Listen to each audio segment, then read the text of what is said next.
Assalamualaikum warahmatullahi wabarakatuh. Perkenalkan, nama saya Amelia Karoma dengan NIM 2892150032 dari Prodi Manajemen Plus dengan dosen pengampu Bapak Dr. Iro Sugeng Prayetno, SEMM, dengan mata kuliah Manajemen Sumber Daya Manusia. Ini saya ingin menjelaskan atau mempresentasikan tentang penilaian presentasi kerja. Penilaian presentasi kerja merupakan alat manajemen sumber daya manusia yang digunakan untuk mengukur kualitas sumber daya manusia yang dimiliki oleh perusahaan pada suatu periode tertentu, sekaligus untuk mengetahui tingkat kesesuaiannya dengan kebutuhan sumber daya manusia pada periode yang sama. Yang pertama ada standar penilaian presentasi kerja. Dalam sebuah organisasi, penilaian presentasi kerja karyawan merupakan mekanisme penting bagi manajemen untuk digunakan dalam menjelaskan tujuan dan standar presentasi kerja karyawan dan memotivasi kinerja karyawan dalam waktu tertentu. Penilaian presentasi kerja berguna sebagai alat ukur untuk menentukan nilai keberhasilan pelaksanaan tugas para karyawan. Penilaian presentasi kerja karyawan menjadi dasar bagi keputusan-keputusan yang mempengaruhi gaji, promosi, pemberhentian, pelatihan, transfer, dan kondisi pegawai lainnya. Penilaian presentasi kerja adalah sebagai salah satu fungsi manajemen yang berusaha untuk mempertanyakan efektivitas dan efisiensi pelaksanaan dari suatu rencana sekaligus mengukur subjektif maupun hasil-hasil pelaksanaan itu dengan ukuran-ukuran yang dapat diterima pihak-pihak yang mengukur rencana. Menurut Anwar Prabu Mangkunagara 2007 ayat nomor 9, terdapat beberapa faktor yang dapat dijadikan standar penilaian prestasi kerja, yaitu yang pertama ada kualitas kerja yang meliputi ketepatan, ketelitian, keterampilan, serta kebersihan. Yang kedua ada kuantitas kerja yang meliputi output, rutin, serta output non-rutin atau ekstra. Yang ketiga ada keandaian atau dapat tidaknya diandaikan, yakni dapat tidaknya mengikuti instruksi, kemampuan inisiatif, kehati-hatian, serta kerajinan. Yang keempat, sikap yang meliputi sikap terhadap perusahaan, karyawan lain, dan pekerjaan. Lalu yang kedua ada metode penilaian presentasi. Metode-metode penilaian berorientasi pada masa lalu. Yang pertama adalah skala rata-rata atau rating scale. Pada metode ini, evaluasi subjektif dilakukan oleh penilaian terhadap prestasi kerja pegawai dengan skala tertentu dari rendah sampai tinggi. Lalu yang kedua ada checklist. Metode penilaian ini dimaksudkan untuk mengurangi beban penilaian. Penilaian tinggal memilih kalimat-kalimat atau kata-kata yang menggambarkan prestasi kerja dan karakteristik pegawai. Lalu yang ketiga metode peristiwa kritis. Pada metode ini didasarkan pada catatan-catatan penilaian yang menggambarkan perilaku pegawai sangat baik atau sangat buruk dalam kaitannya pelaksanaan kerja. Yang keempat ada metode peninjauan lapangan. Pada metode ini, wakil ahli departemen personalia turun ke lapangan dan membantu para penyedia dalam menilai. Yang kelima ada tes dan observasi prestasi kerja. Bila jumlah pekerjaan terbatas, penilaian prestasi kerja biasa didasarkan pada tes pengetahuan dan keterampilan agar berguna, harus realitas dan valid. Yang keenam ada metode evaluasi kelompok. Penilaian ini biasanya dilakukan oleh penyelia atau atasan langsung. Metode ini berguna untuk pengambilan keputusan untuk menaikkan upah, promosi, dan berbagai bentuk penghargaan organisasional karena dapat menghasilkan ranking pegawai dari yang terbaik dan yang terburuk. Ada metode-metode penilaian berorientasi pada masa depan. Yang pertama ada penilaian diri atau self-appraisal. Teknik evaluasi ini berguna bila tujuan evaluasi adalah tujuan untuk melanjutkan pengembangan diri. Yang kedua ada penilaian psikologis atau psychological appraisal.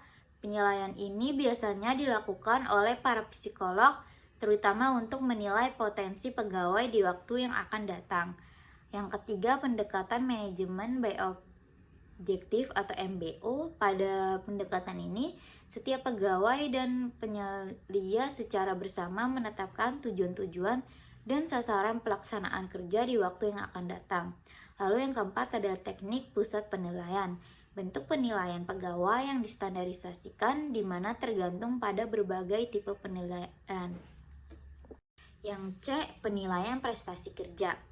Penilaian prestasi kerja merupakan salah satu faktor untuk mengembangkan suatu perusahaan secara efisien dan efektif. Bagi para pegawai, penilaian prestasi kerja tersebut berperan sebagai umpan balik tentang berbagai hal seperti kemampuan, kekurangan, dan potensi yang ada. Penilaian presentasi kerja juga dapat memungkinkan para pegawai untuk mengetahui bagaimana prestasi kerja mereka dan sejauh mana hasil kinerja mereka dinilai oleh atasan. Suatu perusahaan tentunya memiliki visi dan misi. Namun, terkadang muncul kendala yang membuat tidak tercapainya visi dan misi yang diinginkan oleh perusahaan. Untuk mencegahnya, maka pihak perusahaan harus memberikan dorongan kepada pegawai untuk mencapai hasil kinerja dan prestasi kerja yang lebih baik lagi untuk masa yang akan datang. Selanjutnya ada pengertian penilaian presentasi kerja. Menurut Soedarmayanti 2007, penilaian presentasi kerja adalah proses melalui organisasi mengevaluasi atau menilai presentasi kerja pegawai. Menurut Mila Badria 2015, mendefinisikan penilaian presentasi kerja merupakan salah satu tugas yang paling penting bagi setiap manajer. Manajer menilai presentasi seseorang karyawan bawahannya secara akurat dan menyampaikan hasil penilaian tersebut tanpa menimbulkan rasa kecewa bagi karyawan yang bersangkutan. Yang E, tujuan penilaian presentasi kerja. Adapun tujuan penilaian presentasi kerja menurut Mila Badria 2015 adalah sebagai berikut. Yang pertama ada evaluasi terhadap tujuan atau goals organisasi mencakup. Yang A, feedback pada pekerjaan untuk mengetahui posisi mereka. B, pengembangan data yang valid untuk membayar upah atau bonus dan keputusan promosi serta menyediakan media komunikasi untuk keputusan tersebut. Yang C, membantu manajemen membuat keputusan pemberhentian sementara atau PHK dengan memberikan peringatan kepada pekerja tentang kinerja kerja mereka yang tidak memuaskan. 2, mengembangkan tujuan organisasi. Yang A, melatih dan membimbing pekerja dalam rangka memperbaiki kinerja dan pengembangan potensi pada masa yang akan datang. B, mengembangkan komitmen organisasi melalui diskusi kesempatan karir dan perencanaan kerja. Yang C, memotivasi bekerja. D, memperkuat hubungan antara atasan-atasan dengan bawahan.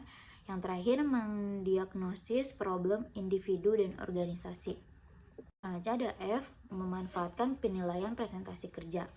Manfaat penilaian prestasi kerja menurut Soedarmayanti 2007 yaitu 1. Perbaikan presentasi kerja. Yang kedua, penyesuaian kompensasi. 3. Keputusan penempatan. 4. Kebutuhan latihan dan pengembangan. 5. Perencanaan dan pengembangan karir karena perbaikan proses susunan pegawai. Yang 7. Ketidakakuratan informasi. 8. Kesalahan desain pekerjaan. 9. Kesempatan kerja yang adil. Lalu yang 10 ada tantangan eksternal.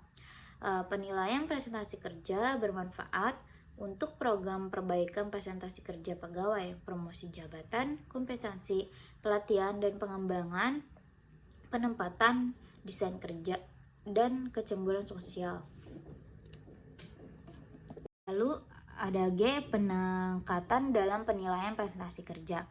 Menurut Soedarmayanti 2017, terdapat 6 pendekatan yang paling sering dipakai dalam penilaian presentasi kerja, yaitu yang pertama ada rating scale, bentuk penilaian presentasi kerja tertua dan paling banyak digunakan. Pada metode ini, evaluasi subjektif dilakukan penilaian terhadap presentasi kerja pegawai dengan skala tertentu dari rendah sampai tinggi. Yang kedua ada checklist. Metode penilaian ini untuk mengurangi beban penilaian. Penilaian tinggal memilih kalimat atau kata menggambarkan presentasi kerja dan karakteristik pegawai. Seperti metode rating scale, penilaian biasanya atasan langsung tetapi tanpa diketahui penilai. Divisi pegawai bisa memberi bobot pada item beberapa pada checklist. Pemberian bobot ini memungkinkan penilaian dapat dikuantifikasikan sehingga skor total dapat ditentukan. Lalu yang ketiga ada metode peristiwa kritis. Metode peristiwa kritis merupakan metode penilaian berdasarkan pada catatan penilaian yang menggambarkan perilaku pegawai sangat baik atau sangat buruk dalam kaitannya dengan pelaksanaan kerja. Catatan ini peristiwa kritis, berbagai peristiwa dicatat penyelia selama periode evaluasi terhadap setiap pegawai. Ada syarat-syarat penilaian presentasi kerja. Hasibuan 2016 menyatakan bahwa seseorang penilai yang baik harus memiliki syarat-syarat sebagai berikut. Yang pertama, untuk mendapatkan penilaian yang jujur, adil, dan objektif, maka penilaian harus orang yang mengerti tentang faktor-faktor yang menjadi indikator penilai.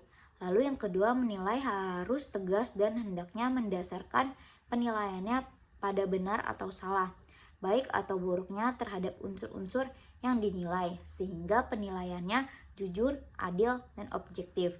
Yang ketiga, ada penilaian harus mempunyai kewenangan formal supaya mereka dapat melaksanakan tugasnya dengan baik. Selanjutnya ada unsur-unsur yang dinilai. Menurut Hasibuan 2016, unsur yang dinilai dapat melakukan penilaian presentasi adalah kesetiaan karyawan terhadap pekerjaan, jabatan, dan organisasi. Hasil kerja karyawan baik kualitas maupun kuantitas yang sesuai dengan jabatannya. Kejujuran dalam melaksanakan tugas-tugas yang diberikan ke depannya, dan didisiplinkan karyawan dalam memahami peraturan yang telah ditetapkan. Unsur lainnya yang dinilai adalah kreativitas karyawan dalam menyelesaikan pekerjaannya, sehingga ia bekerja lebih efektif dan efisien. Kemampuan karyawan untuk bekerja sama dengan rekan, atasan, dan bawahannya. Kepribadian karyawan yang ditunjukkan dengan sikap perilaku, kesopanan, dan penampilan serta bertanggung jawab terhadap pekerjaan dan hasilnya, sarana dan prasarana yang digunakan, serta perilaku kerjanya. Selanjutnya ada indikator dalam penilaian presentasi kerja. Menurut Mangkunegara 2014, indikator dalam penilaian presentasi kerja yaitu yang pertama ada kerjasama. Kerjasama adalah kemampuan seseorang karyawan bersama-sama dengan orang lain dalam menyelesaikan tugas atau pekerjaan yang telah ditentukan, sehingga dapat mencapai daya guna dan hasil guna yang sebesar-besarnya. Lalu yang kedua ada tanggung jawab. Hal ini merupakan kesanggupan seseorang pegawai dalam menyelesaikan tugas atau pekerjaannya yang telah diserahkan kepada karyawan dengan sebaik-baiknya dan tindakan yang telah dilakukan. Lalu ada kepemimpinan. Kepemimpinan adalah kemampuan yang dimiliki oleh seorang untuk meyakinkan orang lain sehingga dapat digunakan secara maksimal untuk melaksanakan tugas pokok. Lalu yang keempat ada kedisiplinan.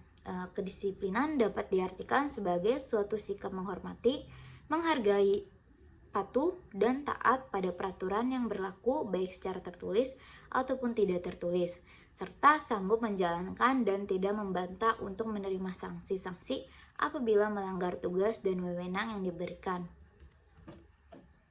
Lalu selanjutnya ada pentingnya penilaian presentasi kerja. Penilaian presentasi kerja atau performance appraisal dalam rangka mengembangkan sumber daya manusia adalah sangat penting. Artinya, hal ini meningkatkan bahwa dalam kehidupan organisasi, setiap orang sebagai sumber daya manusia dalam organisasi ingin mendapatkan penghargaan dan perlakuan yang adil dari pemimpin organisasi yang bersangkutan. Dalam kehidupan suatu organisasi, ada beberapa asumsi tentang perilaku manusia sebagai sumber daya manusia yang mendasari pentingnya penilaian presentasi kerja. Asumsi-asumsi tersebut antara lain adalah sebagai berikut. Yang pertama, setiap orang ingin memiliki peluang untuk mengembangkan kemampuan kerjanya atau prestasinya sampai tingkat maksimal. Lalu yang kedua, setiap orang ingin mendapatkan penghargaan apabila ia dinilai maupun melakukan tugas dengan baik.